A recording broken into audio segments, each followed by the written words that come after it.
If you want to make things that make things better, have fun doing it, and learn to help yourself and everyone around you flourish, well, you've come to the right place. Welcome to Enliven. This is the show where we explore what's possible and the people, the principles, and the practices that are going to help you build enlivening products and enlivening organizations. If you're anything like me, you spend a lot of time and energy in your career, and you want it to be a joyful, rewarding, and positively challenging experience. But you've probably struggled with that at times. I know I have.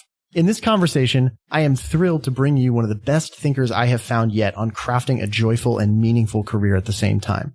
I'm your host, Andrew Scottsko, and my guest in this episode is Laura Garnett.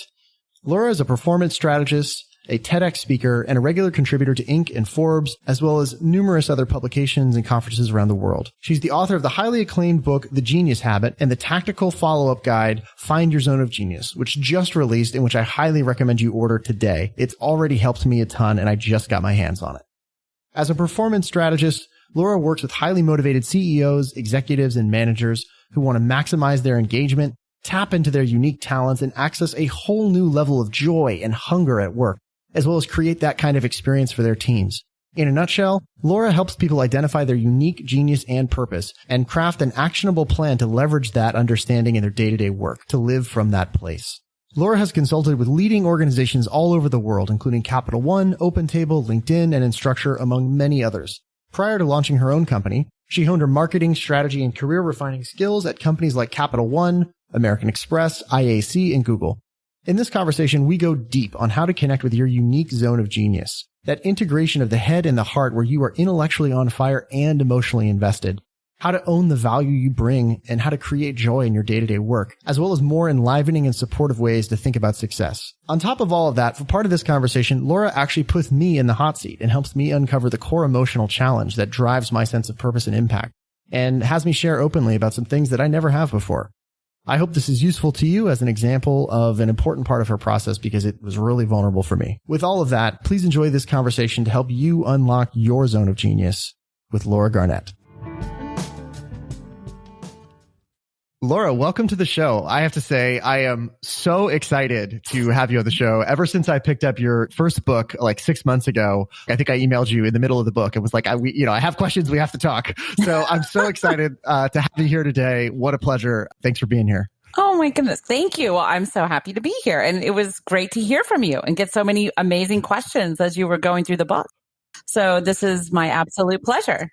For sure. I mean, as is probably obvious by now, I'm helplessly curious. It's going to be a lot of fun to jam today and explore a lot of these ideas because I absolutely love your work. But before we kind of get into the meat and potatoes, right before we hit record, there was something you mentioned to me that I thought would be a fun place to start, which was that, and I think this is sort of in the background of a lot of the work you do, which is that there are these sort of systemic obstacles, so to speak, to people really being connected to who they are and knowing who they are and being able to live from that truth. Yeah. And I would just love to hear, I know that's top of mind for you today. So I'd love to hear what's going on there.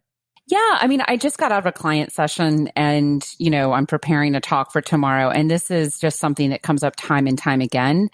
And is that, what you hear from society, what your parents will tell you, what our educational system teaches us, what your friends will tell you in terms of, what's right to do for success, is often the exact opposite of what is really right for you, or, even when it comes to looking at the psychology and science of success.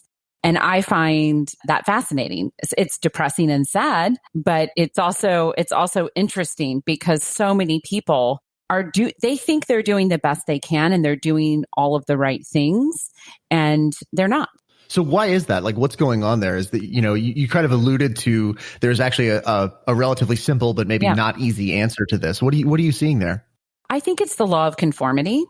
So I think that we all, that law in itself, the urge to conform and be similar to everyone around us is so powerful. And, there's research on this, the famous Arthur Ashe research where disagreeing with the group can actually feel painful. So people, participants in this study would actually agree to something that was completely obviously wrong rather than go against the group. And I think this is fundamental in success and career decisions and how one thinks about these things, is that you want to conform. And most people I would say most people tend to be at a mediocre place and think that that's the best they can do.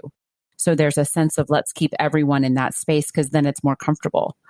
Mm-hmm. But anyway, I also think too, our education system, starts them out in their life thinking that there's something wrong with them if they're not straight A students. And I think that's also where a lot of this begins too. It reminds me of a book I read 10 years ago, something like that just really pissed me off, but in potentially a good way. It was called Weapons of Mass Instruction. And it was all about the industrialized school system. And it kind of went into the history of the current system of mass schooling in America, and the idea that it was literally designed to support the industrialized economy. Yeah. And it was designed to train compliant workers. So everything you were saying about like the fitting in, that was built into the school system by design. But I think it's just so interesting to see there's like this biological base of like the pain of, Arthur Ashe's experiments with groupthink, where literally we get like an error signal in the brain when we're perceiving ourselves as out of the group. And then coupling that with an industrialized school system. And it's like, you have kind of a perfect recipe for this systemic issue that we're talking about. Absolutely. Absolutely. And the thing is that I know that, transforming the education system is a monster. It's a big job. It's complicated. It's not easy. And, I've talked to really forward thinking principals who really say, again, like, the school system should mirror the professional world. There should be choice. There should be fluctuations. And even one principal said, it shouldn't be subjects. It should be problems. You choose the problem to solve, and then you learn the subjects along the way of solving a problem, which is essentially how we operate in the business world, Yeah, that's what real jobs and real work looks like. Right, exactly. And so, but until, all of that transforms, which probably is going to take a long time, I really think that similar to how I help individuals transform themselves and their work experience within the confines of the corporate world as it is now, it's really about changing yourself and changing your perspective and changing how you react to things. And again, in the school thing, it's about parents also doing that with their kid. I mean, every single client I have, there's just stories that, make me so sad about kids being judged for bad grades. And then they ultimately have confidence issues for a very long time as a result. And then they suffer long term because of that. Yeah, 100%. I feel like that's a really good kind of jumping off point to get into the meat of your work in this conversation. Yeah. So the book is called The Genius Habit. The book that's going to be coming out next week is Find Your Zone of Genius, the follow-on, sort of the action-packed guide to finding, to the Genius Habit. I've had the privilege of reading both, and I really loved both of them. So first off, I want to say thank you for your work, because it's actually it was like the perfect thing for me at the perfect time, where I was really, over the last 6 to 10 months, have really been going through a process of rediscovering and exploring what would it look like for me to prioritize joy in my working life as opposed to just accomplishment. I think in the book you talk about like an achievement junkie. I'm 100% a recovering achievement junkie. And so it was kind of the perfect thing at the perfect time. So I'm just, first of all, already benefited tremendously from your work and wanted you to know that. So thank you. You're welcome. Let's go ahead and lay a quick conceptual foundation for people who haven't had the benefit of your work yet. So just really quick, I'd love you to kind of distinguish what is the zone of genius. And I'd love you to kind of distinguish a couple terms that I feel like kind of get mixed up in this conversation for people pretty broadly. In particular, 4 terms, which are genius, passion, purpose, and personality. Ooh, all good ones. Okay. So let's start with the zone of genius. Now, the reason that I used this framework was because when I was doing research on the science and the psychology and neuroscience of performance, what I discovered is that there's 2 really important data points to great individual performance. And that is being challenged and being fulfilled, or having, intrinsic motivation for the work that you're having. And the best way that I could describe that is making sure that the impact that you're having is connected to who you are. So the zone of genius essentially is your genius plus your purpose. Your genius is the thinking or problem solving that you're best at, and that checks the challenge box, the intellectual challenge box. And purpose is the impact on others or in the world that is most meaningful to you, and that checks the intrinsic motivation box. So those are 2 data points that whenever I work with anyone, it's always a starting point to understand that. And it's really a quick, simple way to deepen self-awareness and just have a sense of who you are with those two data points.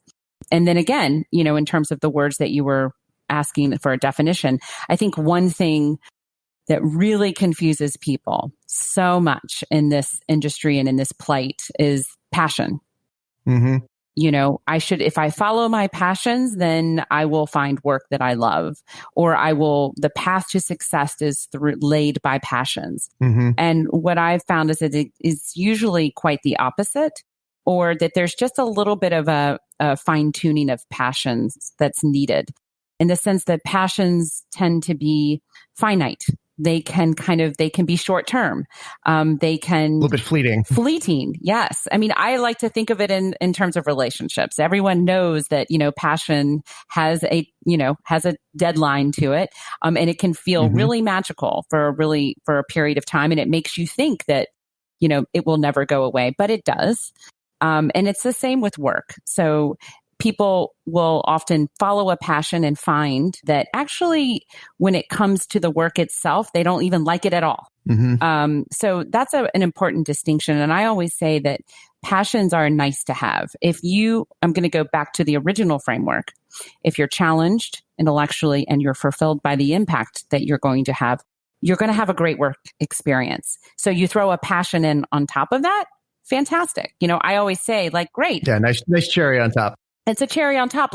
For me, with my clients, my business is structured around my zone of genius. And, I'm always using my zone of genius when I work with clients. But if they happen to work in the fitness industry, for example, or they work at Peloton and I'm obsessed with my Peloton bike, that's kind of a passion that's thrown on top. It doesn't define the experience. It just gives me a little bit of excitement. And that's really how it should be used, as a nice to have. And I always tell people, when you're operating in your zone of genius, you don't even care about the passions, because joy and intrinsic, intellectual challenge and joy and intrinsic motivation are such powerful forces that it really is all you need. So the way I've sort of explained it is, you need the head and the heart. You need to be intellectually on fire, and you need to be fulfilled. You need to be emotionally moved by the impact of whatever you're doing. Said another way, it's about finding the activities that energize you, and those using those hard-won skills that, you're the stuff you're really good at and you love being good at it and you want to keep getting better at it. Take those skills and use them on something that is meaningful to you. And it's you take that combination of energy and this thing is meaningful, and you had a nice combo there. That's kind of how I've been explaining it. How does that jive with what you see? Yeah, I think the head and the heart description is perfect. The word meaningful, I think you have to make sure you put impact is meaningful. Because another thing that I find that people often confuse is intellectual challenge and fulfillment or meaning. Yeah. I will say to give me an example of a time you were really in the zone intellectually, and they will invariably give me a purpose moment where what they were doing just felt, had a lot of meaning for them, or vice versa. They'll think that the meaningful moment is a challenge. So I think that's also, and again, this is about awareness and paying attention to what's really going on. So I always say you're in the zone when you're using your genius, and you're in the zone of genius when you're using your genius and having the impact of your purpose. Could you distinguish a little bit more? I feel like the idea of impact and purpose kind of get muddied a bit, not so much in your work, but generally speaking. What's the difference? Well, it's because purpose is a big word, and even meaningful is a big word. And when you think of impact, it's literally about how did it land on someone? Mm-hmm. Did they have an emotional response to what you were doing that you intended to have, or that is actually connected to your heart? Mm-hmm. So I'll give you an example. So with my work, my purpose is helping people see themselves for who they are. Now, when I answer the question in the tracker, which I'm sure we'll talk about as well, what was the impact that you made this week? So that's one of a really important question that the tracker asks, and this is the tool that's part of the Genius Habit, is just to have awareness and think about everyone that you interacted with in this past week. How would they describe the impact that you had on them? And invariably, in order for me to have, be in my zone of genius, I want to have had the impact of helping other people, really see themselves, be seen. And so that's a really important question for me to ask when I'm working with a client. And do I sense, and again, this is your perspective.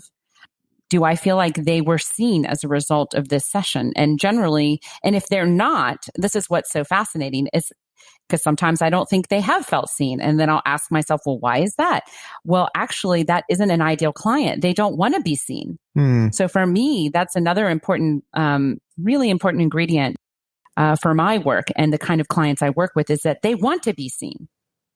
Because I've had clients that don't want to be seen. And it'll be impossible for me to help them see themselves if they don't want to be seen. What I've heard you say elsewhere is that really this is, an organization can like kind of make it easier. It can create the conditions for people to do this better. It can provide resources, state that it's important, things like this. But this is fundamentally an individual's responsibility, right? It's every person's responsibility to do this. Like we're all ultimately responsible for our own happiness. And there is, I can speak to this personally, having gone through, been working through this process, and we're going to do, I think we may do some of that live on this, this conversation. I can say it is an investment, right? It is like there is real work here. Oh, yeah. And so what I'd love to hear is a little bit of a before and after kind of story. Like for people who are approaching this and they're saying, hey, by the end of this conversation, I'm pretty sure people who have listened to it are going to be very compelled and moved by your work and want to do this. But I want them to have a light at the end of the tunnel. What's the payoff? Here's what happens. First and foremost, career decisions are made effortlessly. You approach job change with confidence. You have no fear of the job search. You are super clear and able to talk succinctly and clarity about who you are to anyone, and especially in an interview. And people are able to very quickly be able to connect with the value you have. And I would say that one of the most exciting things is you just don't have any more fear of, the career process. That seems amazing, first of all. But I would say the other thing that I'll say was really motivating to me, that I think I'm curious if this is also something you observe with the people you work with, is in addition to everything you just said, the idea that like every day, your day-to-day work could be a source of joy. Like that seems like such a payoff that it's almost for many people probably just outside the realm of possibility. They're like, I almost don't believe it. Like too good to be true kind of thing. That's, and I probably should have mentioned that as well. But, and I will say that that's so much a part of my reality that sometimes it's hard for me to even disconnect from that. Like it is my reality. I love what I do every day. And, again, this is, absolutely, that is possible. But again, to your point that you made earlier, it is work. So the clients of mine that can match my joy for work, because most people, I've been doing this for 11 years. I'm very practiced at this, and so I have a lot of joy for what I do. But I've had clients that can match that because they still do the work. I fill out the performance tracker every week, and I've done so now for as many years as it's been developed. So probably 6 or 7 years. The people that don't do that, they start to disconnect from the joy, and because they're disconnecting from themselves.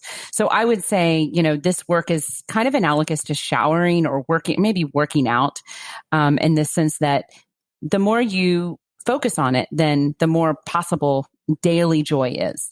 It's like leading a healthy lifestyle. The same way that, you don't just get healthy tomorrow. Like there's a lifestyle you have to lead in terms of diet and exercise and sleep and all these things. Similarly, it's like it seems like it's a lifestyle of having joy at work, right? And it's something that we can take on and create for ourselves. Absolutely. And most people have been disappointed by the things that they have tried towards that end. And I think what's so great about your work and what got me going on it was that you bridged it from a concept to a behavior. And that's really where the idea of the habit and the tracker comes in. Absolutely. And I would say, when I went through my massive career crisis at Google, that's I found what was missing. Yeah. That because and as you know, because you study this stuff, the career space is huge. There's so much information. And but what I was lacking was the process and the way to shift my behavior or my habits in order to get a different work experience. What is the process? If we just want to paint the high level picture for people, they know what to expect. Yeah, well, it's, the genius habit in itself, in a sense, the core of the genius habit is essentially filling out the performance tracker every week. And the tracker is meant to be a checkpoint for yourself. And the tracker does a number of things. The first thing that it does is that it allows you to really assess if you've been, using your zone of genius over the past week. Mm-hmm. And why or why not? Why have you, what caused you to be to use your genius or have the impact of your purpose? Why or why not? And to really step back and think about, what could I do? What is in my power of control to help have more of those moments for the week ahead? Mm-hmm. The other thing it does is that I distilled all of the research that I did on this topic into the tracker because, as I mentioned earlier in the conversation, everything that society and your parents and everybody tells you to do the wrong thing. So then one of the problems with being super successful is people don't really know what to do or what is important. And so the tracker asks mm-hmm. questions around some of the most important habits around having great success, such as the growth mindset, grit, perseverance, curiosity. And then lastly, I think even the most powerful thing about it is that the other thing that I discovered is that a lot of the questions that we have about our career, our performance, or what's really going on here. We always, at the end of a week, you have a series of questions like this horrible thing happened. Why did that happen? And mm-hmm. the instinct is to call a friend or call a colleague or someone mm-hmm. and say, here's what happened. What do you think? What do you think? I don't know. And invariably, they're going to be like, well, here's what I think. And then you go in that direction. And what I've found is that the answer to your question is actually within you, but we don't pause and reflect and excavate that answer before looking for it elsewhere. And so, again, the more you are connected to yourself, the less fear you have about decisions and your path because the answers are within. So the tracker allows you to have that moment of reflection and be able to answer the questions that you're having from yourself. And I have just, mm-hmm. That's probably one of the most amazing things about it is that I fill out the tracker and I go in with questions. And at the end, I'm very clear. And it also allows you to know, all right, for the questions that I can't answer myself, these are the ones that make sense to go out and seek support or advice from, mm-hmm. So that it's a lot more strategic, because oftentimes advice and support will steer you in a wrong direction as well. So that's the genius habit. It's filling out the tracker, which takes about 15 minutes once a week. I've been playing with it myself for the last couple of months, and I found the experience of it to be very similar to what you're just describing there, where, I do it on Friday afternoons. And so I'll walk into that, I'll sit down and I'll be like, maybe I'm confused, maybe I'm tired, whatever the case may be. And my experience of it has been that by the end, I've got a pretty good snapshot of where I'm at, for that week. And it's what's really interesting I found is when I get to look back over the quarter and see the patterns, and I'm like, why is it that in week 7 of every quarter I am fried or whatever the case may be? And it's almost like it's a little dashboard to help me navigate better week to week and understand where. It's almost like it's helping me. It's flagging things that are going out before it's it's like yellow flags, right? It's catching things before it gets really bad, where it's like, oh man, I am really feeling a little bit burned out, or I'm on the path to burn out. What can I do to stave that off and get ahead of it? That was you're the poster child for this tool. That's perfect. If only I was actually consistent doing it every week, but I've been fairly consistent. Yeah, but you just hit on such an important part. And that goes back to you ask, well, what do you get out of this? And when you have clarity about, mm-hmm. you are clear about decisions because you notice things much sooner before they mm-hmm. become, really detrimental. So, most people don't realize they're burnout until they're, I guess, in what's her name? The Ariana Huffington, had to fall on the ground and bleed out of her head. If she was filling out the tracker, I'm telling you, she could have avoided a major head injury. But this is again, one of the things that I want to help with is that most people allow themselves to get to to 911 stage before they actually get help or begin to fix the problem. Or, even another scenario is that they get fired. Mm-hmm. I feel like that's one of the biggest issues that the tracker and the Genius Habit can solve, is that you will know way before your company does if it's time to leave. And more often than not, the company will end up deciding for you, which to me is another heartbreaking aspect of career, because that means you've wasted time. Because the company has to go through so many hurdles to actually fire someone, that at that point you've wasted time, and nobody wants to do that. And it's painful.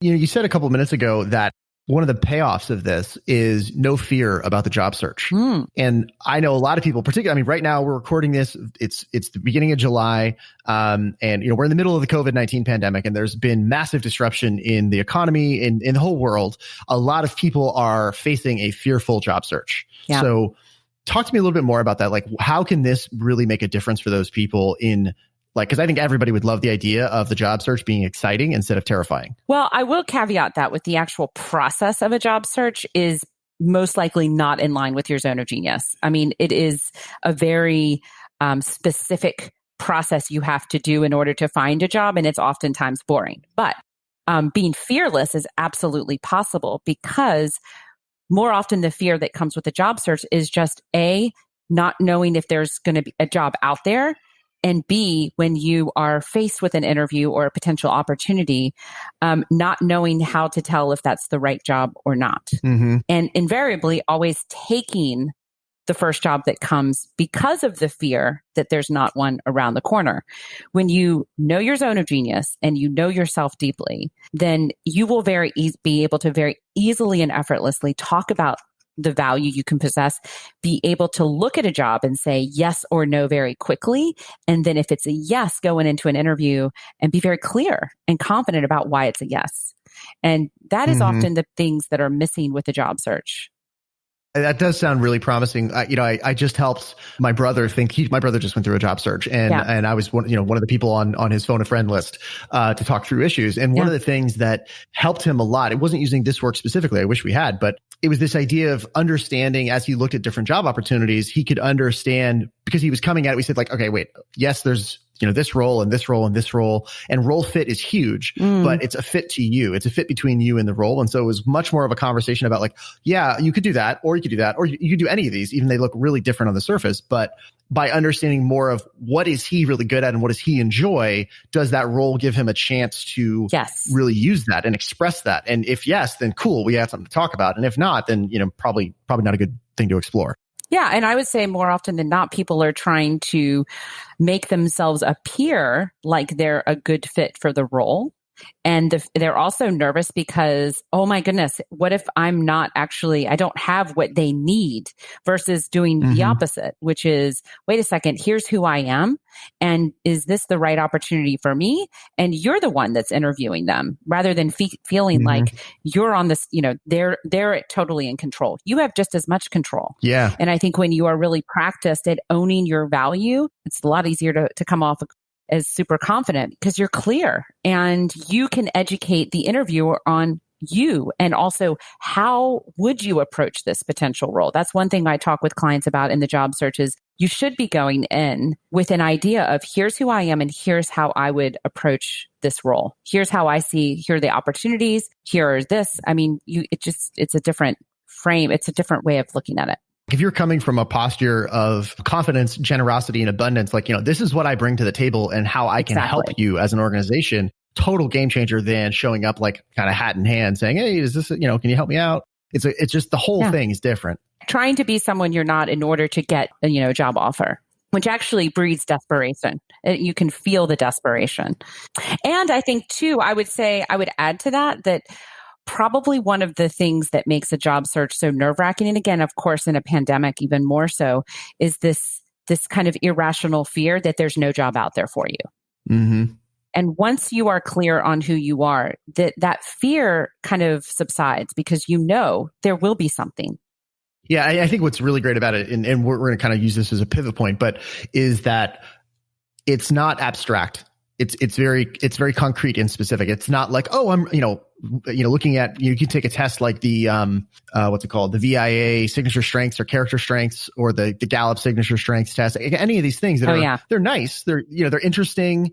They are usually, in my experience, at least somewhat accurate, right? I'm like, yeah, that is a pretty decent description of me, but often it's hard to bridge that into, now, how does that actually create value? Exactly. But I found that really tapping into, like, for me, the label that I'm playing with for my genius inside your framework is as a possibility strategist, right? I am really great at exploring and unfolding pathways into future possibilities. Like, I'm really, really good at that. And knowing that helps me articulate something to someone about, like, oh, I can help you in this way. And, and it also helps me say, oh, that role, probably not a good fit for me, or that project, not a fit for me. Exactly. So I can speak from my own experience that it's been super helpful just in the few months I've been living with it. Yeah. And I mean, in that, possibility strategist, it's really easy. I mean, again, with any sort of genius, once you're clear, to look at a job description and say, where's the possibility here? Is the thinking that I love doing, is that needed? And even, to me, saying that in an interview, I'm a possibility strategist. And this is what really lights me up. I mean, I really believe that, people are, that's the other thing with this, is that people are drawn to people that understand and know themselves. That one came to me pretty quickly, actually, reading through your book. I actually looked back at my notes in your book, and early on, I even jotted it down. It was like one of the first ones that went through my head. It just came to me. Yeah. And it's actually held up pretty well. So that's kind of interesting. Is that a common experience for people who go through the process? I think it depends. Some people, I would say, people tend to have a better sense of what their genius is versus the purpose and the core emotional challenge. But some people struggle to see that. I really think that your ability to see something is connected to your relationship with yourself, or how much personal growth you've done, or how much reflection you've done about yourself. If you've done zero, then it's much harder to be able to kind of see this information in yourself, which is why in the book, the whole process of getting to the point of seeing your genius is a lot of questions about your life. So I take people on a journey through those questions, for them, a journey into themselves, essentially. You talked about personality earlier, and how that's kind of an important factor in this equation. And so I have two questions about personality. Yeah. First, the question is, sort of more broadly, how does personality play into this in terms of like choosing environments where we work or engage, things like that? And secondly, you talk about the idea that our genius won't change over time, but the ways in which we express it will. And so my question is there some sort of biological basis for this? And how do we know that the genius doesn't change over time the way our personalities do? Because our personalities do evolve and shift over time. So I'm curious to explore that a little bit. Yeah. Okay. That's a good one. So personality is really, in my mind, how you orientate yourself to the world and to people and to environments. And, I always use Myers-Briggs, and I find that personality type is really helpful in understanding what kind of, organization, groups of people are best suited to you. So again, think of the environment in which you're in. And especially when it comes with conflict, which obviously in the workplace, there's a lot of conflict. Whenever I see conflict, it's invariably related to personality differences. Now, keep in mind the zone of genius, though, personality is environment, and zone of genius is who you are, your intellectual, your head and your heart. That's how I would describe. The reason why, I have not found that the genius changes is because it's a mental process that you just most enjoy going through. And this mental process doesn't ever get boring.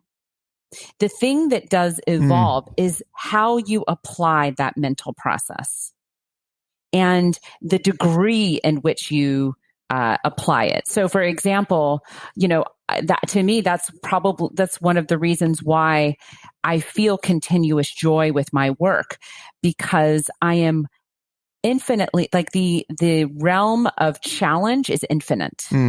Yeah. I can take my genius, and if I'm focused on using my genius, I actually feel myself getting more skilled at it. It's an amazing feeling and process. And again, I can control I can make the ways in which I use that mental process even harder and harder and harder. I can challenge that. And that's the thing that changes. And so you can actually observe yourself getting more skilled with that particular mental process over time. Personality type, like, look, there's so much research on personality type. It's kind of, they say you're born with it. And again, it evolves I think personality kind of evolves with how you evolve as a person. And I think age and maturity makes a difference. Although, oftentimes you don't veer dramatically away from where you started. So there can be changes. I have not just, with Genius, I think it's just a mental process that's part of who you are. And that doesn't really alter. It's just a matter of like, if you never use it, it probably fades. Do you know what I mean? Whereas it's kind of like, it's kind of like a tool.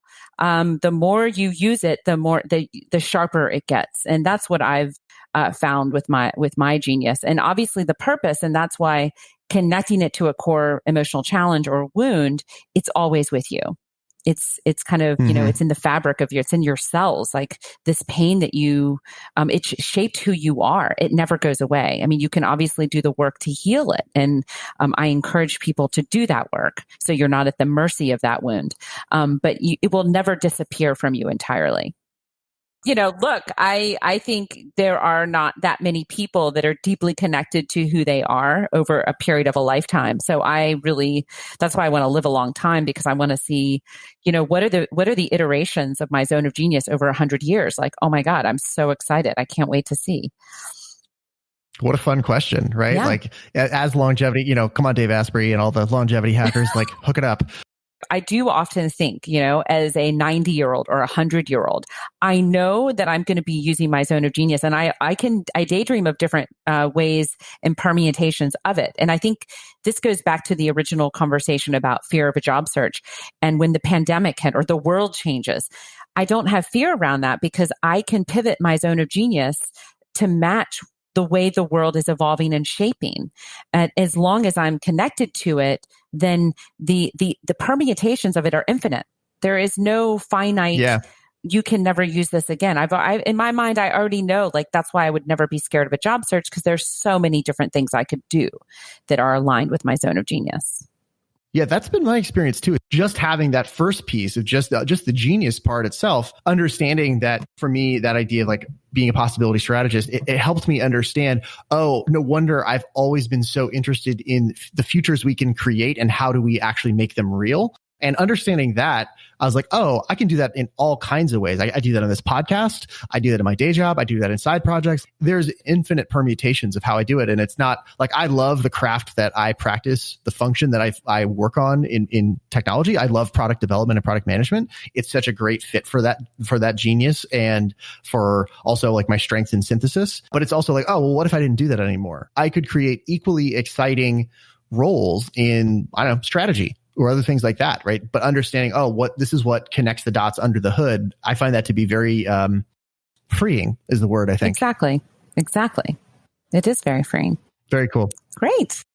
It was easier to get clear on my genius. I'm still kind of fuzzy around the purpose. So maybe that's something we could talk about. Sure. Let's talk about it. So you said you're possibility strategist. So you're like 100% on that. I don't know if I'd say 100, but it's up around the 90s for sure. That's great. So then that's right, if you feel that clear. So what about the purpose? What do you think that and again, so for your listeners, the purpose is connected to your core emotional challenge. So the first step to understanding your purpose for this framework is understanding your own core emotional challenge. And again, this is, most people will respond to that and say, oh, I've had lots of emotional baggage and issues. But invariably, they all roll up into one mega core emotional challenge.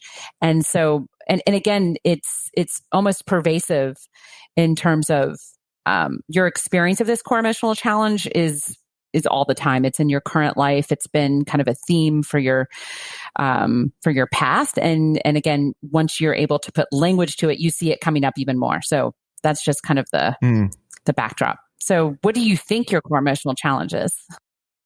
So first of all, I'm totally willing to go in the hot seat. I've done it before. I feel a little bit excited, a little bit nervous, a little scared, which is always a good combo in my experience. So let's do this and see where it goes. Cool. What's the question again? What do I think the core emotional challenge is? Do you have a sense of what your core emotional challenge is? based on conversations I've had in other personal development work I've done in the past and things that I've seen, it's what I've seen before. I would say something along the lines of feeling that I matter, or, that's probably what I would say. Yeah. And what is that connected to? Why that you don't matter? What is that from? I think it's connected to a sense of the way I grew up. Somewhere early on in my childhood, I think I had some experiences where I decided that what I wanted, the story I told myself was that what I wanted didn't matter. And that all that mattered was like the external approval, basically. And I've seen a long history that I've been doing my own work to overcome of like really seeking external validation. And that's why I say that. But why would you think you don't matter? What comes to mind immediately is a number of painful experiences, growing up. One, I grew up in a way where, my parents worked for the government and the military. And so we moved around a lot. And so I was constantly like kind of being yanked out of one environment into another, against my own wishes. Also, I felt a lot of pressure to go down a career path, that ultimately turned out really wasn't what I wanted, but it was much more of like what my father wanted. And I felt that was, it almost didn't matter what I wanted. It was like, no, this is what you need to. And what did that look like? I mean, was he like, this is what you're going to do? Or what was the? It wasn't, I don't know if it was that overt. But it was, so it was, I'll just say like, I felt, enormous pressure to go down the military government route, right? Like I remember when I was digging into this work, I remember asking myself the question of like, okay, in third grade, I was like a happy-go-lucky, just kid doing, playing games and whatever. And then by like, not sure exactly, call it 7th, 8th grade, somewhere in there, I was this like super serious, ultra intense, focused kid who was like dead set on going to West Point. And that was it. Like I was going there no matter what. And I did it. I did the whole process. I got into West Point. I ended up at the last minute, like saying, no, this isn't right for me and choosing a completely different path. But, I found myself trying to figure out like, how did that happen? Like, that isn't a normal thing for a kid in like 13 to be thinking about like going in the military and going to war and all that stuff. And all I can really come up with is, that it was very like, I felt enormous pressure to go down that route. I think it was because I really wanted my dad's approval and maybe didn't feel safe without it. And I felt like I had to do that to get his approval. Yeah. Well, I mean, it sounds like you're right, that your core emotional challenge is that you did not matter. I mean, so here's the other question with that is that when like the most recent moment where you felt really fulfilled, really heart filled, were you helping someone feel that they matter? It's probably a bad sign that I can't think of the most recent moment that I felt that way. That's probably not a good thing. Well, I mean, think about, you've been filling out the tracker, but I mean, in terms of the impact that you've had on others. The other way I've said it, the other way it's come up for me, and by the way, dear listener, if you're still listening, thanks for sticking through this. This is what it looks like in reality. The other way it's come to me was like, it felt like I couldn't be myself. I couldn't like develop and express who I wanted to be. It always had to be something else that somebody else wanted. Yeah. And so like one of the things I can think about that is it's been really exciting and it feels really good for me is when I can help people develop and express themselves, like for who they really are, like to kind of more fully express them, like who they really are, as opposed to what the world wants them to be. I don't know if that, and I would say that's that. Yeah. Well, I mean, I think that's a perfect example of you helping someone else feel that they matter. Because expression, in order to fully express yourself. So your example that you gave about going to military school, you're saying that really wasn't an expression of who you are. And so you're saying, I really like to help others express themselves. This is what I see with this is that the core emotional challenge, that's a very, like not feeling like you don't matter and then helping other people in some way feel as though they matter. That's a much more specific thing than I'm helping somebody, you know what I'm saying? So it might be that you thought that I'm helping them express themselves, but it really, it could be connected to, in order to be fully expressed, they have to feel that they matter first. Yeah, when I've looked at because you provide some good examples in the book of sort of some common types of patterns in terms of the purpose. The one that most resonated with me when I look at that one in my own sort of writing in the past was, and journaling and things like that, was the idea of potential, of helping people like live more fully into their potential. That one, I have always been, for as long as I can remember, driven to, I felt pulled to maximize performance, maximize potential, however you want to say it. How is that connected to this idea? Yeah. Well, I mean, again, potential is connected to mattering, because what you're describing, what you didn't have, is that your potential was connected to the vision of your fathers. And so therefore you were divorced from yourself, like what you really wanted. Your own potential was cut off because you were living, you were pursuing the potential that made sense to your father. Correct? Yeah. Yes. So essentially, again, potential is, I would say, it's a common way of talking about this, whereas you may not have thought of this language before. That's what I'm saying. Yeah, no, this is new. This is new. In the sense that at the root of potential is making someone feel like they matter. That's the only way they're fully going to fully actualize their potential, is if they feel like they matter. What I would say is does this not resonate? It's resonating, but it doesn't feel, it's not like, maybe I was expecting like some sort of feeling bowled over kind of feeling. Yeah. It doesn't feel like that. That's okay. But the thing is that you're pretty close. Yeah. I think that you said very clearly, this is what I think it is that I didn't matter. And I think that helping people live up to their potential is a version of this. And, look, I'm just reflecting what you're telling me, but the way that you would ground yourself in this is to go through another meaningful moment, or put yourself in a situation where you want to have an impact, or use that language potential. When are you helping? Like, you should give me an example of when you've helped somebody actualize their potential. Sorry, I was also cheating and looking back at my journal entries, because I know I had journaled a lot about this a couple months ago. And here's what I wrote then. And this is something I wrote in the journal back then. Yes. And I'm happy we'll come back to the thing, the example question.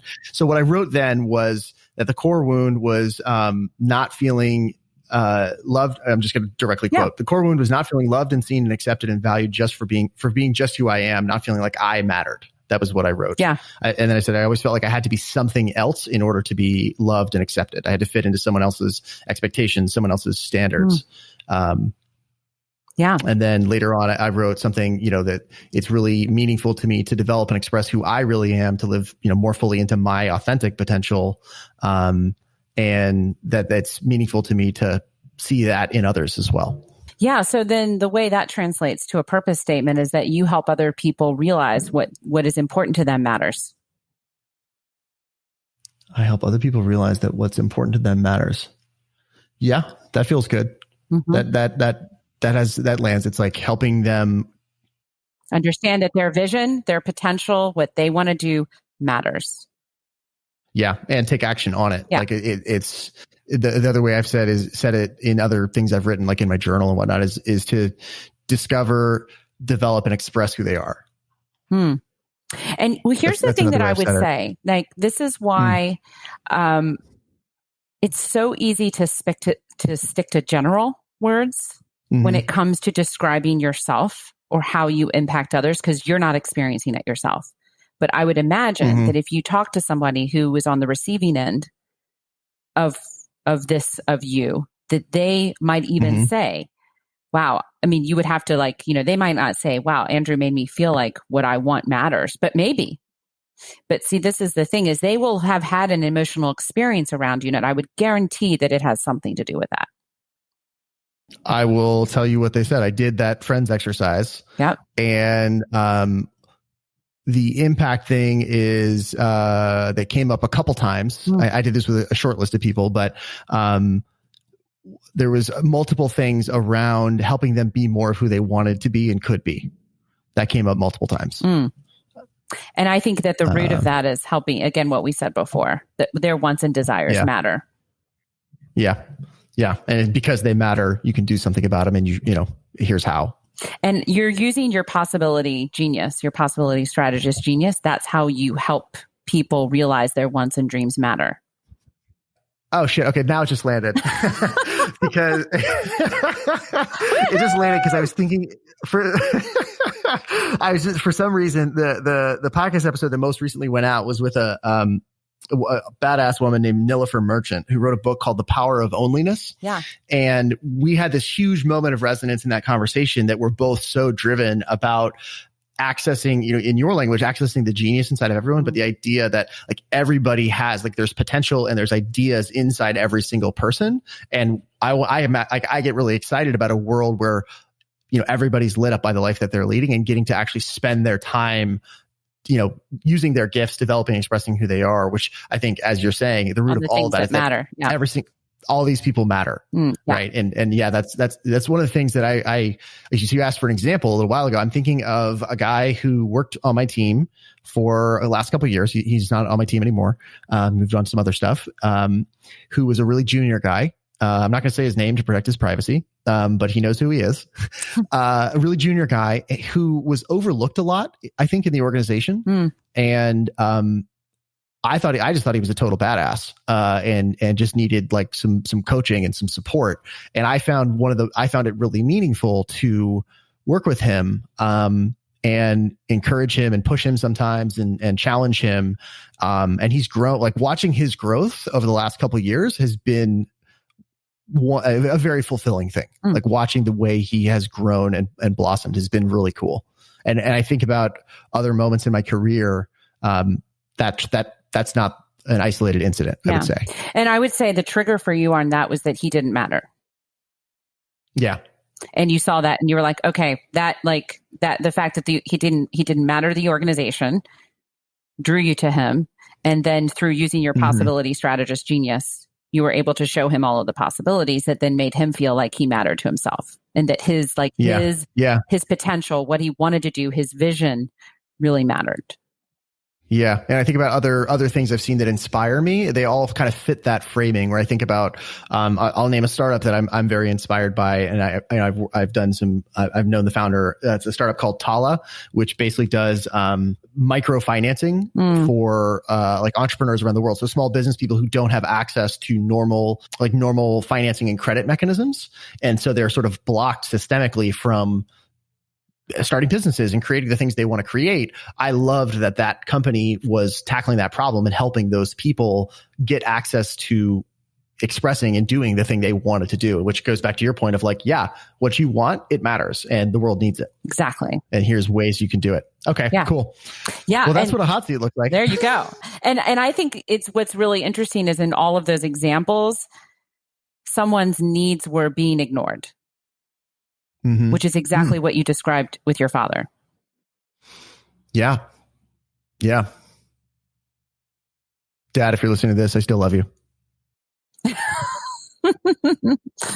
He listens sometimes. So yeah. Wow, that's really powerful stuff. I'm gonna have to sit with that and let that one marinate. Yeah, let it marinate. And what I will say to you is that the next moment, like, it's really when the really powerful thing is when you're in the moment to use that language and just write it down and take it wherever you go and reflect on that. And you'll be like, oh my God, there it is. There it is. Because once I saw my core missional challenge and my purpose, it was unbelievable how often it came up in terms of the movies I like, the stories I like, any sort of like main lead that's like first, like they're starting to see themselves for the first time. I just eat it up. And it is really kind of a core driver for you. And oftentimes people aren't aware of it. So Laura, we just spent a bunch of time diving deeper into my psychology than probably any listener wanted to go on their first blush. So now I have this sense of like that my purpose and I'll play with the language as I go, but that my purpose is to help people realize that they matter and what's important to them matter. Yes. And what I'm wondering is, how do you advise people to think about aligning sort of their internal sense of purpose with the thing they're actually doing out there in the world? Well, there are a couple ways of going about this. The very obvious way is to, I think this is key when you're interviewing or looking for a job, is to find a company whose purpose and mission is somehow connected to your own. That's the most obvious way. But there's also, I would say for someone who's saving the whales and their core mission challenges, understanding others or helping others feel understood. That I feel like is something you can tap into in almost any interaction you have, at work. And the key here is it's really about building the awareness and noticing when that opportunity is there to be had and then acknowledging when it's happening versus probably doing this without even knowing you're doing it. Do you see what I'm saying? And I think this is one of the questions in the tracker, which is, what is the impact that you had on others this past week? I think that question is one of the most important because you are having an impact that's connected to your core missional challenge and to your purpose. You are doing it because it's how you're wired to do that. You just probably aren't acknowledging it and you aren't thinking proactively about ways to created a situation where that could happen. So I think that that's really the intention here is to, and it applies to any environment. And especially I think this could be easier if you're a manager of people. Clearly, the way that you're going to lead is connected to your purpose and to your core missional challenge. But it also can be, if you're an individual contributor, it can be how you lead a meeting. It can be how you support your colleagues. And, again, to me, this is about the awareness and then saying, oh, that's the impact I had. How meaningful is that to me? That's awesome. It sounds a little bit like almost infinite ways to explore and apply our genius. There are similarly almost infinite ways to express our purpose in any organization, right? So it's like, am I hearing you right there? Absolutely. And again, I think it's about the pausing and acknowledging it because, here's a story. So I had a friend actually who, he was constantly having the impact that was aligned with his core emotional challenge and purpose at work. And most of us are going really fast. We kind of are like, we notice that, oh, I helped that person. That's nice. I helped that person. That's nice. Of course, when he left his organization, he had all of these emails that came in and they were giving him specific feedback on, you changed my life. And the way that you really helped me with that one particular thing really helped me feel, change my career direction. And he got all of this specific feedback on the impact that he had on them. Now, he then had this a couple days of feeling, immensely fulfilled. And so what I'm saying is that he could have felt that way all along the way because he was having the impact, but he wasn't acknowledging it. Once you really can tap into this and you're intentional about it, to go back to that word you were stressing, that one can experience that sense of fulfillment much more along the way.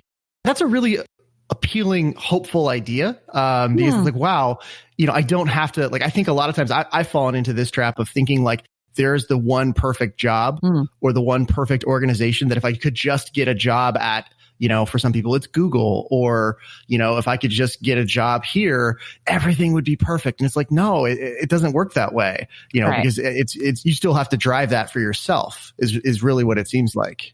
There's many different approaches to this. I mean, obviously for me, I created a business that has the impact of my purpose. So when I work, but I also have marketing and operations and I have sales, not just client work. And so I acknowledge that the marketing stuff probably, it doesn't fulfill my purpose. So I'm hiring someone to do that. Now, I didn't have the ability to do that 6 years ago, so I have intentionally created a business where when I'm working with clients, it's completely aligned with my purpose. And again, you could also you're in an organization, you've discovered that your personality type is well matched with the environment and you're using your genius. And hey, I realize that I can actually be more proactive with my purpose by acknowledging that when I'm managing people, I'm helping them feel understood or whatever the specific core missional challenge is. And that can check all the boxes. So there's many infinite variations of how this can be applied. Yeah. Great. What you're going for is to check all those boxes, but it's almost like you don't have to fulfill those needs in all the parts of your organization, right? Like I can fulfill that desire for fulfillment and impact maybe through the way I lead a team or manage people or whatever the case may be there, even if the thing that our organization does isn't expressly aligned with my purpose the way yours is. I mean, that's great if that is, but it isn't always the case. Right. And just like that scenario with my business, even though that's my business, if I'm working on sales, I'm not fulfilling my purpose. That intrinsic motivation isn't there. So this isn't something that you're meant to feel 100% of the time. It's about, I always say 60 to 70% of the time is ideal. But just understanding that can then shift your work experience from there's nothing right to there's a lot right. And what can I do to get more right? I think that's a really freeing idea, because I know I have certainly felt like, you can get into a place where you just feel like it's a little bit hopeless. It can feel almost hopeless where you're just like, I can't see how to do it here. I'm wasting my time. These are things that I felt at times in my career. I have had many conversations with people either I work with or friends. And it's a common refrain. So I think that's actually a really important thing for people to hear, is that, you can do this in any organization. Now, certainly if you're in, it sounds like if you're in a bad organization, a toxic organization, or an organization where you think it's, doing something bad for the world that you don't want to be a part of, you shouldn't stay there. Go somewhere else that you feel better about. But it sounds like you can still have everything we're talking about here, this joy, this fulfillment on a daily, ongoing basis, even if the thing your company or organization puts into the world is not like 100% aligned with your purpose. Absolutely. And I think that's really freeing. So thank you for that. You're welcome. So I want to shift gears here, and we're going to go ahead and close out with some rapid fire questions. They're short questions I like to ask everybody. Your answers can be as short or as long as works for you. Cool. At this point in your life, this stage, whether that's, the next year, 3 years, 5 years, however you think about it, what does success look like for you? Well, I'm already successful. So I feel tremendously successful in terms of the fact that I experience joy with my work every day and I love what I do.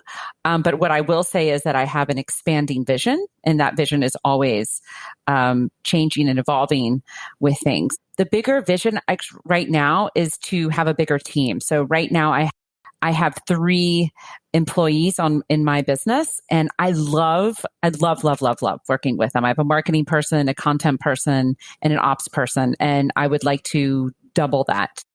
I really, really dig the way you said that. You said, I'm already successful, and you have a definition of success that it lets you be successful all along the way, independent of whatever state of results you've created within your vision, but you have an always expanding vision. I think that's such a nice way to thread that needle that a lot of us get caught up in, of like, oh, I'm only going to be successful when, or I'm going to be happy if I get this or achieve some result. Oh yeah. I mean, I feel like, that to me, that's what success is just loving what you do every day. And I do. If there is one question you could have the listener, whoever's listening to this, start asking themselves on a regular basis, maybe that's daily, weekly, whatever. What question would you have them start asking themselves? Well, there's like 16 of them in the performance tracker. So I have like 16.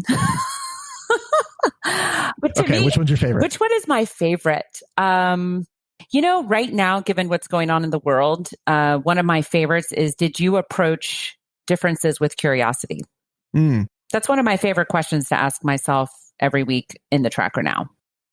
I like that. So just in closing out, the new book comes out September 1st, next week. So dear listener, if you've enjoyed this and you want an action-packed guide to just the heart of how you do this process, go get Laura's new book, Find Your Zone of Genius, today. And then once you finish, go to The Genius Habit, which is her former book, and it will help you really round out the picture for yourself. So Laura, first of all, thank you so much for the work you're doing, for being here. It makes a huge difference to me and to everybody who's had the privilege of getting to really work with your work. So thank you for that.